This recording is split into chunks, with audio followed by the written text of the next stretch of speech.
우리나라에서는 새해를 두 번 맞습니다. 신정과 구정이지요.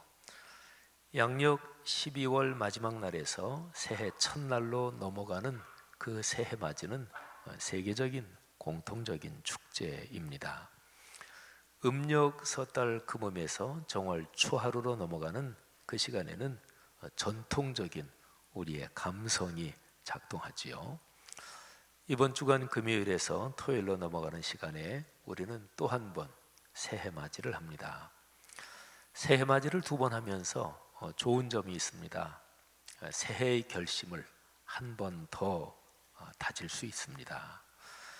양력으로 정초에 결심한 것들이 두세 주간 지나면서 시들해지고 이런 경우에는 다시금 마음을 다잡을 수 있는 기회가 생깁니다. 오늘 설교 본문 말씀은 제가 양력으로 지난해 12월 31일에 묵상한 말씀입니다. 우리 교회 묵상지 보시니 참 좋았더라 12월 31일자 말씀이에요. 정확하게 말하면 마가복음 4장 35절부터 마지막까지 41절까지가 31일자 묵상이고, 그리고 새해 첫날에는 5장 1절부터 8절까지가 묵상 본문이었죠. 마가복음 4장의 마지막 부분을 묵상하면서 제 마음에 굉장히 강렬하게 다가왔던 표현이 있었습니다. 그 본문 중에서 예수님이 말씀하신 표현인데요, 저편으로 건너가자. 바로 이 표현입니다. 그날이 한 해의 마지막 날이었잖아요. 마지막 날에서 다음 날 곧 새해로 건너가는 그런 시간을 보내고 있었는데, 그런데 예수님께서 그래, 올해 마지막 날이지, 이제 내년도 새해로 저편으로 건너가자, 이런 말씀으로 제게 들렸습니다. 그날 저는 송구영신 예배 때 전할 설교 내용을 생각하면서 2020년을 놓고 기도하고 있었습니다. 곧 열릴 새해가 저와 제 가정에 어떤 의미를 갖고 있을까 묵상했고요. 또 말씀삼 공동체 성락성결교회 우리 교회와 또 한국교회 및 이 사회가 곧 열릴 새해 어떻게 걸어갈 것인가, 이런 생각도 깊이 하고 있었습니다. 그날이 지나면 새해는 어떤 면에서는 저절로 다가오는 거잖아요. 하지만 저편으로 건너가자, 이런 주님의 말씀이 마음에 깊이 꽂히면서 저절로 그냥 시간이 흘러서 새해가 되지만 그렇게 그냥 건너가면 안 되겠다, 이런 깨달음이 제 마음에 왔습니다. 여러분, 이번 주간 금요일 저녁에서 토요일로 넘어가는 시간, 곧 음력으로 새해를 맞이하는 시간의 흐름은 사람들에게 세 가지 정도로, 세 가지 모양 정도로 다가온다고 볼 수가 있을 것입니다. 첫 번째는 많은 사람에게는 그냥 다가올 것입니다. 아무 결심하지 않아도 되고 무슨 특별한 계획을 세우지 않아도 시간이 흘러가면 새해가 되잖아요. 다른 사람들이 새해 맞이 특별 이벤트 이런 거 하는 거 어느 정도 함께 맛보면서 그저 그렇게 그냥 새해로 넘어가는 거죠. 이런 분들은 그냥 별 생각 없이 그냥 새해로 그냥 흘러가는 거죠. 자, 이게 첫 번째고요. 두 번째는 대단히 부담스러운 마음을 갖고 새해로 떠밀려 건너가는 사람들이 있을 것입니다. 이 사람들에게 만일에 새해로 건너가고 싶으냐, 가지 않고 싶으냐 선택하라고 한다면 나는 새해로 건너가고 싶지 않다, 이렇게 대답할 사람들입니다. 걸어온 한 해를 돌아보니까 자신의 게으름, 또 자신의 못된 심사 때문에 후회 막급이고, 또 자기가 자기를 돌아봐도 자신이 원망스럽고 또 부끄럽기도 합니다. 할 수만 있다면 걸어온 시간을 지워버리고 다시 살고 싶은데 그럴 수는 없으니까 마음이 괴롭습니다. 그러니까 이런 사람은 새해로 말하자면 떠밀려 건너가는 사람이라고 말할 수가 있습니다. 자, 세 번째입니다. 뚜렷한 목표와 사명감을 갖고 설렘을 안고 새해로 건너가는 것입니다. 제일 좋은 거죠. 오늘 설교 본문에서 예수님께서 갈릴리 바다를 그렇게 건너가십니다. 그러니까 한번 저쪽에 건너가 볼까? 이런 게 아니라 예수님은 분명한 목적, 목표를 마음에 딱 갖고 계셨고, 그래서 제자들에게 얘들아 저편으로 건너가자 하시는 거죠. 지난해 12월 말일에 저편으로 건너가자 이 예수님 말씀에서 저는 예수님께서 갈릴리 바다를 건너실 때처럼 그렇게 새해로 건너가야 한다, 이런 가르침을 그날 저는 받았습니다. 우리 상황을 한번 볼까요? 예수님께서 제자들에게 저편으로 건너가자 말씀하실 때 하루 중에서 날이 저물고 있는 시간이었습니다. 마가복음 4장의 흐름을 보면 그날 예수님은 종일토록 많은 일을 하셨습니다. 바닷가에서 많은 사람들을 가르치셨습니다. 또 그 가르침이 끝난 뒤에 제자들과 또 좀 더 가까운 사람들만 있는 자리에서 가르치신 말씀을 풀어주시고 해석도 해주시면서 또 시간을 보내셨습니다. 예수님은 그날 종일 일하셨습니다. 사람에 따라 좀 다르긴 한데요, 말을 한다는 것은 대단한 에너지를 쏟는 일입니다. 저 같은 경우 목회자들이 되게 그러겠지만 주일 늦은 오후가 되면 굉장히 지치고 많이 피곤합니다.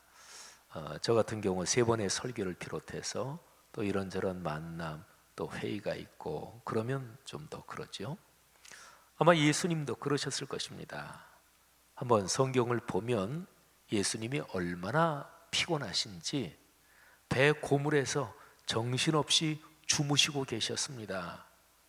큰 광풍이 일어나고 있었고요, 물결이 배에 부딪히고 있었고, 그리고 예수님의 제자들 중에서는 뱃사람들이 여러 사람이잖아요. 근데 그 사람들도 어쩔 줄 모를 정도로 그렇게 막 난리가 나는 상황이었는데도 예수님은 배의 고물에서 주무시고 계셨습니다. 그러니까 많이 피곤하셨던 거지요. 자, 우리가 던져야 될 질문이 하나 있습니다. 예수님이 갈릴리 바다를 건너가자고 하신 이유가 무엇이었을까요? 왜 건너가자고 하셨을까요? 예수님은 제자들에게 이 일 때문에 바다를 좀 건너가야 되겠다 설명해 주지 않으셨습니다. 그런데 오늘날의 성경 독자들 여러분과 우리는 그 이유를 압니다. 앞뒤 문맥을 살펴보면 되니까요. 5장 1절 이하에 그게 잘 나와 있습니다. 예수님은 갈릴리 바다 서쪽에서 동쪽으로 이제 건너가시는 건데요, 목적지가 거라사인 지방, 그래서 예수님이 거라사인 지방에 도착하시는 장면이 기록이 되어 있지요. 그런데요, 거라사인 지방이 갈릴리 호수를 서편에서 동쪽으로 건너가지고 건너서도 거기에서 동남쪽으로 60km나 떨어진 곳에 거라사인이라는 마을이 있어요. 한참 멀죠, 그죠? 근데 이게 성경 본문마다 조금 다른데요, 어떤 신약 성경 사본에는 거라사인, 요게 게르게사 이렇게 기록된 사본도 있어요. 만일에 게르게사라고 하면 갈릴리 호수 동편 그 해안에서 그냥 그렇게 멀지 않은 그런 마을일 것이 됩니다. 그리고 같은 사건을 기록한 마태복음에는 예수님의 목적지가 가다라 이렇게 되어 있습니다. 근데 가다라는 호수를 건너서 동편에서 동남쪽으로 거기는 한 10km 정도 떨어져 있습니다. 아무튼요, 이 전승이나 이런 게 그야말로 성경이 기록된 것도 예수님이 부활 승천하시고 나서 몇십 년이 지나서 이게 글로 기록이 됐으니까 이런저런 전승이 확실하지 않았겠지요. 어쨌든 예수님은 날이 저물 때 갈릴리 바다를 건너셨습니다. 한번 좀 상상해 보실까요? 날은 점점 어두워져 갑니다. 그리고 풍랑이 일어납니다. 제자들 중에서는 아유, 왜 이런 시간에 이 갈릴리 호수를 건너자고 하시지 하고 생각한 사람들이 있었을 것입니다.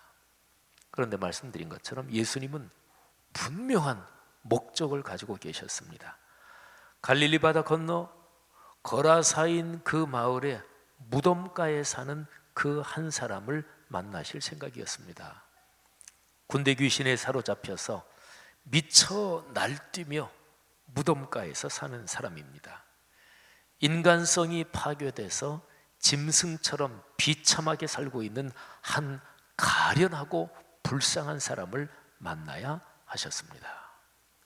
한번 생각해 보면 예수님은 갈릴리 바다 서편에서 사람들을 가르치실 때도 저 멀리 갈릴리 바다 건너 동편 그쪽에서 부르짖는 그 한 사람의 신음소리를 들으신 것입니다. 주님의 마음은 얼마나 아프셨을까요? 성경 말씀 사복음서에 보면 우리 주님께서 불쌍히 여기셨다, 사람들을 불쌍히 여기셨다, 이런 표현이 많이 나옵니다. 예수 그리스도는 사랑이 많으신 분이십니다. 죄인들을 구원하시려고 당신의 목숨을 내어주셨으니 뭐 더 말할 필요가 없지요. 갈릴리 바다 서편 해안에서 사람들을 가르치시면서 주님의 마음에는 저 멀리 동편 거라사인의 무덤가에서 울부짖는 한 사람의 호소에 귀를 기울이신 거지요. 그날 날이 저물 때 주님은 피곤하셨지만 그 한 사람을 찾으러 갈릴리 바다를 건너가시는 거지요. 주님은 오로지 한 사람을 위해서 한밤중에 갈릴리 바다를 건너셨습니다. 저편으로 건너가자 그 명백한 이유가 있으셨던 거지요. 풍랑이 일어도, 큰 풍랑이 일어도 건너가야 했습니다. 하나님의 형상대로 창조된 한 불쌍한 영혼이 신음하고 있었습니다.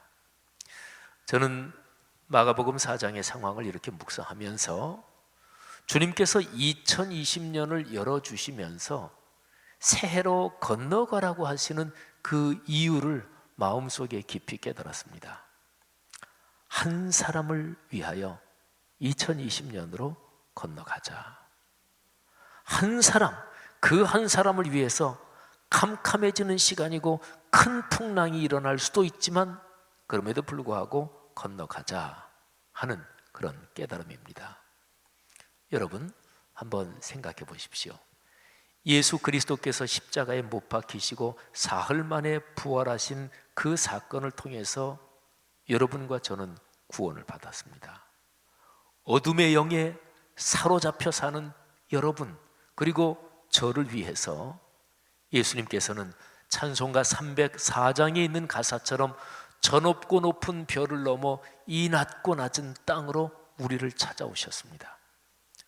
구원의 은혜를 깨닫는 사람은요, 그러니까 여러분이나 저나 예수 그리스도의 십자가의 은혜를 처음 깨닫고 눈물을 흘리며 주님을 영접했다든지 마음의 깊은 감동을 받았다든지 그때를 한번 생각해 보십시오. 구원의 은혜를 깨닫는 사람은 예수님의 십자가 사건이 인류를 위해서, 우리를 위해서 일어났다, 그게 맞지만 그렇게 다가오는 게 아니에요. 구원의 은혜를 깨달을 그때는 예수 그리스도의 십자가 사건이 나를 위해서 일어난 사건이구나, 이거를 깨닫고 감격하는 것입니다. 저는 고등학교 1학년 때 예수를 믿고, 그리고 1학년 때 아니면 2학년 초나 그때 인격적으로 예수님을 만났고 나를 위한 주님의 사랑을 깨닫고 그리스도인이 됐습니다. 하지만 고등학교 졸업하고 신학교 들어가서 3년 반을 신학 공부하고 그리고 군대 가서 군 생활하면서 저는 군 생활 중에 다시 한번 2000년 전에 골고다 언덕에서 일어난 예수님의 십자가 사건이 나를 위한 사건이라는 것을 아주 깊이 다시 한번 깨달았습니다. 그런 거죠. 그게 바로 내가 구원받았구나 할 때 우리의 마음속에서 일어나는 감격인 거지요. 하나님 아버지께서 당신의 독생자를 희생시키신 그 사랑의 섭리가 나 한 사람을 위해서 일어난 것임을 어느 날 깨닫는 것이고, 그래서 한없이 감격하는 것이지요. 오늘 여기 마가복음 4장에서 예수님께서 날이 저물어 갈 때, 그리고 갈릴리 바다를 건너면서 캄캄한 밤중이 되고 큰 풍랑이 일고, 그리고 갈릴리 바다를 건너서도 한참이나 걸어서 그 한 사람을 찾아갑니다. 아마 갈릴리 바다 건너서 그 사람을 찾아서 제자들과 함께 시골길을 갈 때는 아직까지 해도 뜨지 않았던 그 캄캄한 새벽 시간을 걸으셨을 것입니다. 주님은 그때 그 한 사람을 찾아가셨는데, 주님께서 여러분과 저를 그렇게 찾아오신 것 아닙니까? 성도 여러분, 이번 주간에 우리는 또 한 번 새해로 건너갑니다. 저는 양력으로 작년 12월 말일에 마가복음 4장에 오늘 말씀을 묵상하면서 음력 새해 맞이 즈음에 이 말씀을 본문으로 삼아 설교해야겠다 생각했습니다. 그러니까 저는 이 말씀을 지난 20여일 동안 계속 제 마음에 보듬고 있었습니다. 우리 말씀 삶 공동체의 성도들 한 사람 한 사람이 예수님께서 그러셨던 것처럼 한 사람을 위한 사랑과 섬김의 마음을 가지고 저편으로 2020년으로 건너가면 참 좋겠습니다. 예수님께서 여러분 한 사람 한 사람을 그렇게 찾아오시고 사랑하셨던 것처럼 여러분이나 저나 값없이 그렇게 받았으니 여러분이나 저도 어떤 한 사람을 위해서 그렇게 해야 마땅한 것입니다. 여러분, 그렇게 2020년으로 건너가는 그 사람의 마음은 얼마나 아름다울까요? 그렇게 한 사람을 마음으로 품고 새해로 건너가는 그 사람이 그 얼마나 설렘을 갖고 있을까요? 그리고 그 사람이 있는 곳마다 얼마나 삶이 밝아질까요? 그리고 하나님 아버지께서 그런 마음을 가지고 2020년으로 건너가는 그 성도를 얼마나 귀하게 여기고 한 해 내내 축복하실까요? 그럴 수밖에 없겠죠. 하나님께서 귀히 여기시고 사랑하는 그 대상을 내가 사랑하니 하나님이 나를 축복하시는 거 너무나 자연스러운 거 아닙니까? 하나님은 좌절하고 낙심한 사람들을 불쌍히 여기십니다. 하나님이 불쌍히 여기는 사람을 내가 무시한다면 하나님과 나와의 관계가 결코 원만하지 못한 거죠. 하나님께서 불쌍히 여기는 그 사람에 대해서 나도 불쌍히 여기는 마음을 가진다면 하나님께서 나를 깊이 고마워하실 것입니다. 아직까지 예수 그리스도의 복음을 모르는 사람들에 대해서 하나님은 마음이 아주 간절하십니다. 하나님 아버지께서 마음이 간절한 그 사람들에게 우리 마음도 간절해지기를 주님의 이름으로 권면합니다. 어렵고 힘든 상황에서 고통을 겪는 사람에게 하나님 아버지는 관심이 많으십니다. 여러분과 나, 우리는 어떤 것인가요? 그리스도인들이요, 우리는 오늘 우리에게 아주 소중하고 귀한 한 사람을 좀 생각하려 합니다.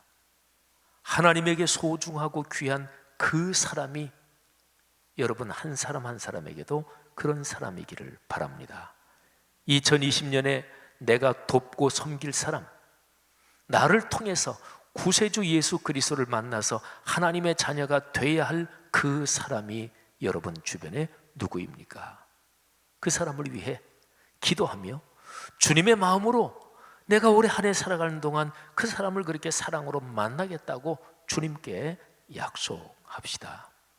주보에 끼워서 여러분에게 나누어 드린 2020년 VIP 전도 대상자 카드에 하나님이 여러분에게 말씀하시는 그 사람의 이름을 한번 조용히 적어 보십시오. 한두 사람 또는 두세 사람, 어떤 면에서는 세 사람 이상, 더 많이는 적지 마시고요. 그 사람들을 기억하면서 올해 내내 계속 기도하는 거죠. 2000년 전에 거라사인의 그 소중한 VIP, 그렇죠. 갈릴리 호수 동편, 그리고 그 무덤가에서 인간성이 파괴돼서 가련하게 울부짖고 있는 그 사람이 우리 주 예수 그리스도, 그분에게는 VIP였습니다. 주님은 그 소중한 VIP를 위해 날이 저물 때 큰 풍랑을 헤치며 갈리 바다를 건너신 거지요. 우리 주님의 그 심정을 기억하고 생각합시다. 주님께서 올 한 해 여러분의 항해에 함께 하십니다. 여러분의 삶의 여정에서 일어나는 큰 풍랑도 주님께서 잠잠하게 하실 것입니다. 여러분과 제가 주님께서 그렇게 귀하고 소중하게 여기시는 그 한 사람, 주님께서 불쌍히 여기시는 그 한 사람을 여러분과 제가 품는다면 주님께서 우리와 동행하시는 건 너무나 분명하고 자명한 사실이지요. 성도 여러분, 이번 한 주간 깊이 기도하면서 한 영혼을 마음에 품으라는 주님의 음성을 들으시기를 바랍니다. 그리고 한두 사람 혹 두세 사람을 그리스도의 사랑으로 품으십시오. 그리고 그 사람의 이름을 구체적으로 적고 그리고 기도할 때 기억하십시오. 그러면 주님께서 여러분에게 이렇게 말씀하실 것입니다. 얘야, 됐다. 건너갈 준비가 됐구나. 저편으로 건너가자. 주님께서 같이 가시는 길입니다. 그 위대한 축복이 우리의 공동체에 한 해 내내 넘치기를 주의 이름으로 축복합니다.